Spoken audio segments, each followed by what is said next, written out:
mana mukaan ijaaruudha moo bolokkeettiin ijaaruutu irra gaariidha. Mana tokko ijaarru maallaqa baay'ee akka nu gaafanne maal gochuu qabna akkamitti maallaqa muraasaan ijaaruu qabna kan jedhu akkasumas gatii meeshaalee ijaarsa manaa kaafnee waliin ilaalla. Dabalataan ammoo gatiin meeshaalee ijaarsa manaa kanatti nutti himtuu fi kan ittiin binnu yeroo baay'ee garaagarummaa qabaata. Kun maaf ta'a kan waliin kan jiru waliin ilaalla jechaadha. Manni kee bu'uura jireenya keetiiti. Bu'uurri kee immoo cimaa fi hawwataa ta'uu qaba. Midhaaginni manarraa jalqaba. Manni bareedu jireenyi bareedee galmaan nama geetti. Isin hojii jireenya keessanii irratti qofa xiyyeeffadhaati. Waa'ee midhaagina mana keessanii immoo duratti dhiisaa kan isiniin jedhu. Mana oomishaa fi gurgurtaa boraatii fi maggarajaa nafiisaati. Manni oomishaa fi gurgurtaa boraatii fi maggarajaa nafiisaa meeshaalee manaa kanneen akka maggarajaa, uffata Arabiyaan Majlisii, uffata siree boraatii isaa wajjin akkasumas uffata halkanii komfartii. Hagicha mana keessanii midhaagsuuf kan tolu uffata firaashii fi kan tiraasii, sufraa nyaataa fi kan bunaa wajjin. Mintaa fi saayizii fi halluu garaagaraatiin filannoo gatii barbaadaniitiin nu biratti ni argattu. Maal kana qofa meeshaalee aadaa qorii, sabaree, boraatii, fal'aanaa fi siinqee dabalatee gosa barbaadaniin nu biratti ni argattu. Meeshaalee qulqullina qaban irraa ogeessota ogummaa gaarii qabaniin hojjannee kan isinii dhiyeessinu yoo ta'u, namoonni biyya keessa hin jirree fi qaamaan dhufuun isinii hin dandamne idduma isin jirtan kan isinii dhiyeessinu ta'a. Mana oomishaa fi gurgurtaa boraatii fi maggarajaa nafiisaa cimina, qulqullina, bareedina gatii madaalawaan hundaa iddoo tokkotti.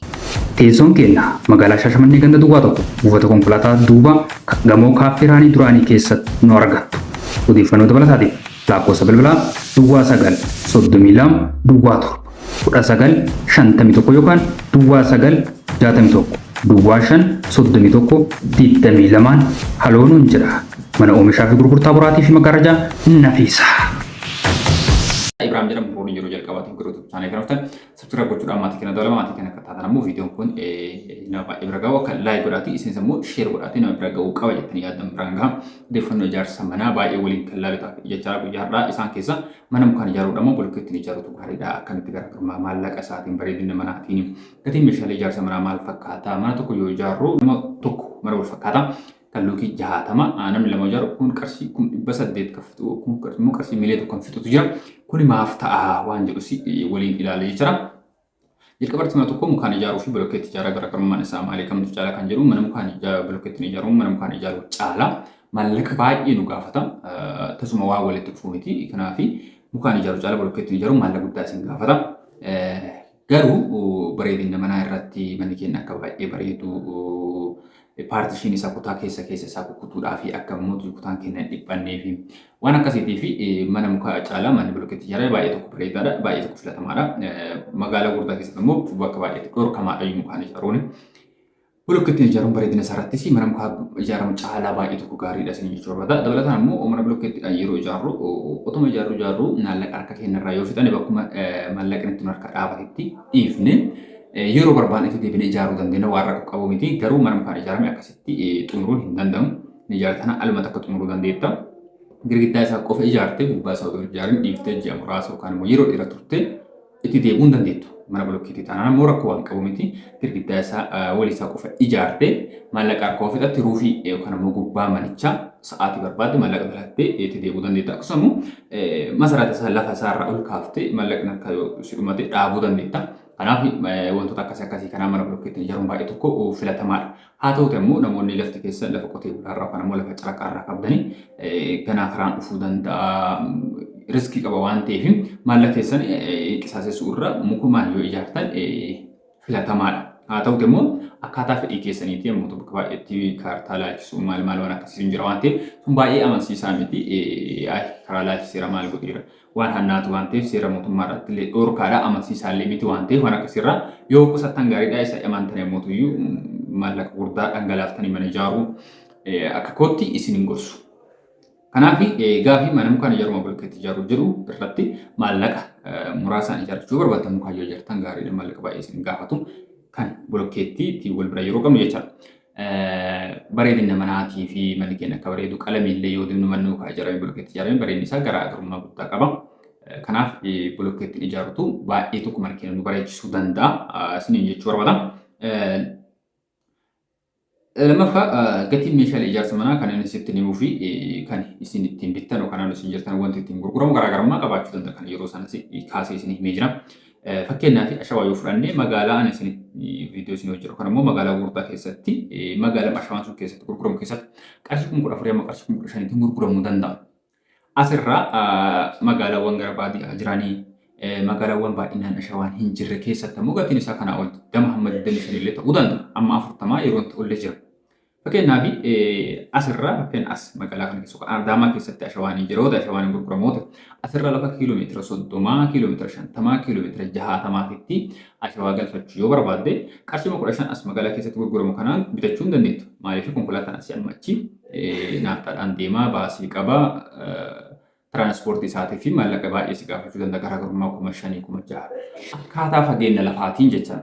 Kanaaf walqixa ta'uu qaba. Kunini saba Ashawaan utuu hin taane saba fageenya magaalaa sana irratti argamtaniifi naannoo sanatti jiraachuu dhabuu isaarraa kan ka'e waan ta'eef wanta akkasii yoo isin mudate waan haaraa akkasinitti hin taane waanuma jiru isiniin jechuu barbaada. Akkasumas naannoo Ashawaan hin jirretti mana ijaarrataa jirtu ta'e naannoo Ashawaan jiru kiiloomeetira 200 kiiloomeetira 300 kan fagaatu achi deemtee fidda waan ta'eef maallaqa olaanaa si gaafachuu danda'a. 15,000 gurgurama yoo isin jiru 15,000 sanaanii argachuu hin dandeettu jechaadhaati. Maaliif achirraa feetee lafa dheeraa deemta waan ta'eef qarshii 30,025 hamma 40,000 illee yeroo gaafatu jira. Ani kan isin himu magaalaa sana itti bitattan san keessatti mana ijaarrattanii jirtan yoo ta'e 15,000 14,000 yerootti gatii isa gargara waan ta'eef akkaataa saniin gurgurama isiniin jechuu keessa. Isarraa kana immoo meeshaalee warshaadhaan hojjetamanii ba'an kanneen akka qorqorroo, simmintoo, mismaaraa waan akkasii sunniin garaagarummaa baay'ee waan hin qabnedha. Isin jechuu barbaada. Haa ta'uti immoo kun yeroo isin kaasee gara baadiyyaa magaalaawwan xixiqqoo baadiyyaa jiran hin geessita yoo ta'e innis tiraanspoortiidhaan deema waan ta'eef garaagarummaa muraasa qabaachuu danda'a. Akka Ashawaa san garaagarummaan isaa guddaa miti garaagarummaa muraasa qabaachuu danda'a. Magaalaa san keessatti yookaan immoo magaalaa gurguddaa keessatti mana ijaarrattanii jirtan yoo ta'e gatiin isaa garaagarummaa waan qabu miti. Inni kunis saba kanaa fi garaagarummaan isaa uumamee namoonni gaafii akkasii gaafatanis jechuu barbaada. Dabalataan ammoo iddoo bittanii seeraan laaluu qabdan. Fakkeenyaaf suuqii guddaa fi suuqii xiqqaatti gatiin ittiin gurguramu gargara.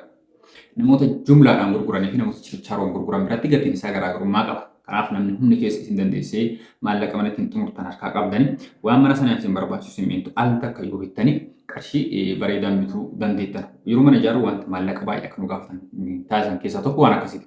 Fakkeenyaaf amma simmintoo bittee yookaan ammoo amma sibiila bittee feerroo bittee ji'a tokko booda yookaan guyyaa 15 booda gatiin atamatti hin bittee fi guyyaa 15 booda ittiin gurguramu garaagarummaa qabaachuu danda'a. Yeroo baay'ee meeshaalee ol ka'aa gadi bu'aa ol ka'aa irra caalatammoo ol ka'aa waan ta'eef gara jalqabaa maallaqa hin qabda yoo ta'e meeshaalee mana sana isin barbaachisu ogeessi herreega isinii godhee simmintoo hamma sana si barbaachisa sibiila kana si barbaachisa bolokkeetti hanga kana si barbaachisa jedhee herreega isaa si baasee maallaqa hin qabdu al takkatti jumlaadhaan yoo bitte gatii bareedaan bitachuu dandeetta. Gatiin isaa baay'ee sitti hin qabu. Chirichaaroodhaanii kuntaala 2 3 5 10 akkasiin hin bittoo ta'e gatiin isaan ittiin gurguran jumlaatiin gurguran chirichaarootiin gurguranis garaagara waan ta'eef saboota akkasiin garaagarummaa qabaachuu danda'u. Waan akkasii sana gaafii itti aanu namoonni baay'een kan gaafatanii akkuma amma isin tokko yaaletti mana tokko yoo ijaaru maaltu maallaqa baay'ee akka nu gaafatu taasisa. Manuma wal fakkaataa tokko kennaaf kan itti ijaarteef namni biraa kan ijaare garuu qarshiin isin itti fixxan garaagarummaa qabaachuu danda'u. Kun maaftaa kan jedhu wayii ilaalla tokkoffaa kontiraata namoonni kennitanii waan taarifa qabu miti yookaan ammoo waan dhaabbataa mootummaan labsii baasee miti. Mana lookii 61 ijaaruudhaa fi ogeessatti yoo kennitan kun qarshii miliyoona tokko si gaafachuu danda'a kun miliyoona tokkoon kun 200 si gaafachuu danda'a dhaabbataa miti waan ta'eef nama namatti gatiin kun garaagarummaa qabaachuu danda'a waan akkasirraa ka'ee maallaqa olaanaa baasuu danda'a. Lammaffaa immoo ogeessonni tokko hojiitti seensanii ka'anii hojii saffisaan siin hojjetan yoo ta'e gaafa hojjettoota yeroo galchan nama muraasa galchanii ofii isaaniitti yeroo argamanii guyyaa tokko hojjetanii guyyaa tokko immoo achi dhaabamanii saboota akkasanii fi isaanillee qarshii sirraa fudhatan waarratoon ulfata yookaan mootuyyuu harkaa dhumachuu danda'a. Booda irratti maallaqa si gaafachuu danda'u. Maallaqa dabalataa nama gaafatan ogeessonni baay'ee waan akkasanii fi duruma walii galtee guutanii yoo dandame walii galtee barreessuudhaan yoo walii hojjetan gaariidha. Waan yeroo baay'ee wanta akkasii waan mudatuuf jedhama. Lammaffaa ogeessi yeroo si hojjetu meeshaalee qisaasessuu simmintoo ashawaa waan akkasii bolokkeetti cabsuu saboota akkasii maallaqa baay'ee si gaafachuu danda'a. Mana tokko yoo ijaartu yeroo baay'ee gatii silaa mana ittiin bittu ol ijaaruudhaaf kan si gaafatu jira. Garuu yeroo baay'ee akkasinitti mee namoonni baay'ee akka dubbatanitti mana ijaaruu caalaa bituun qarshiin isaa wayyaadha. Kan binnu caalaa yoo ijaare qarshii muraasaan ijaaruu dandeenya. Haa ta'uti mana qarshii miliyoona 2 ijaarte yeroo qarshii miliyoona 1,800 gurguramutu jira.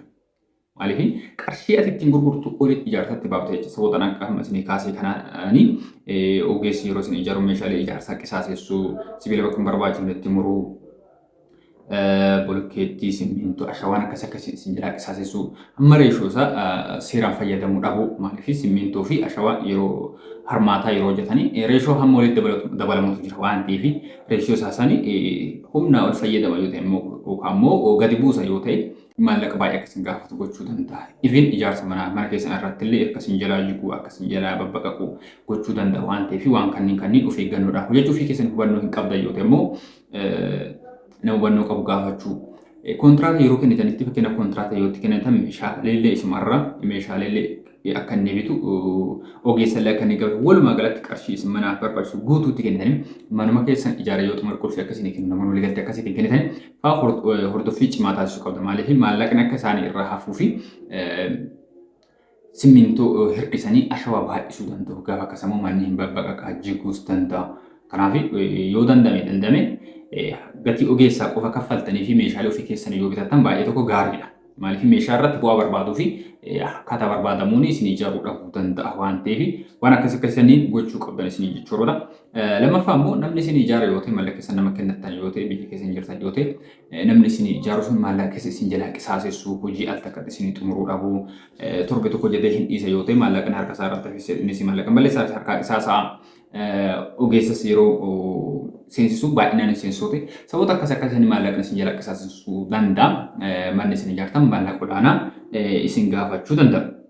Kanaaf odeeffannoo ijaarsa manaatiin wal qabatanii gatii ijaarsa manaa gatii ati jettuu fi kan ittiin binnu garaagarummaa qaba kan jiruuf deebiin isaa kanaan gammaas biraan gahaa ture mana ijaaru maallaqa baay'ee akkamitti maaf nu gaafata akka nu gaafan immoo maal gochuu qabna kan jirus kanaan gammaas biraan gahaa ture mana bolokkeetti ijaaruu fi mukaan ijaaruu garaagarummaa isaa maal fakkaata kamtu irra gaariidha kan jirullee kanaan gammaas biraan gahaa ture asirratti immoo waan isiniin galu kan immoo gaafii yoo qabaatan ibsa biraa barbaaddan koomentii jalatti barreessuu akkasumas karaa keessaatiin dhaggeeffachuu ni dandeettanii.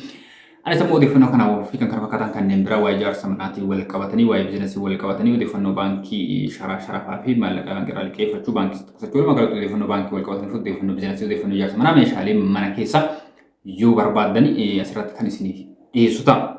Viidiyoo kana immoo sponsora kan godhee mana gurgurtaa boraatii fi majlisii akkasumas immoo maggaarrajaa uffata firaashii fi kan tiraasii gurgurtaa fi oomisha meeshaalee aadaa nafisaati meeshaalee yoo barbaadan anaamis kaasee kanneenii fi kan biraa meeshaalee mana keessaa yoo barbaadan lakkoofsa bilbilaa asirra jiru kanaan bilbiltanii qaamaan dhattanii filattanii ilaaltanii bitachuu dandeettanii nama dhufuu hin dandeenye mootoyyuu bakkuma isin jirtan kan isin geessan ta'a waan ta'eef dhattanii akka bitatan hammi gatii isaan immoo baay'ee tokko gatii madaalawaadhaanii isiniin jechuu barbaada. Asirra odeeffannoo isaa asirraa dhageenyee dhufne yoo jettan immoo gatii isaa parsantii murtaa'aa isinii qannasuudhaan kan isinii gurguran yookaan immoo kan isinii geessan ta'a isiniin jechuu barbaada. Waan hortanii galatoomaa galanni keessan dachaadha viidiyoo biraatti namoonni deemnutti baay'ee.